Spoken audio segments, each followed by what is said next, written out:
My name is Dr. Kieran Judge, and I would like to welcome you all to the GI Physiology Lab in the Mercy University Hospital Cork. Supragastric belching.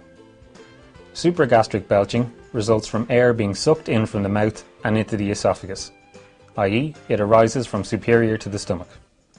This arises when an initial physiological reflex to clear an unpleasant sensation from the distal esophagus becomes a semi-habitual action. The diaphragm contracts downwards, creating negative pressure within the esophagus. This sucks air into the esophagus. In many cases, air does not enter the stomach, but rather moves up and down within the esophagus, causing chest discomfort before it is rapidly pushed back out of the esophagus as a belch.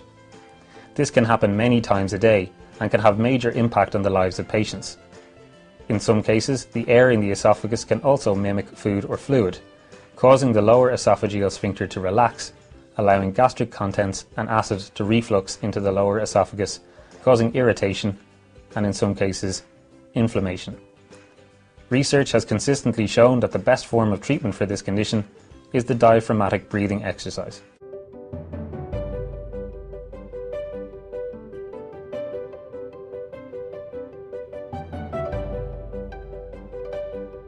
We hope you have enjoyed the video and have found the information useful.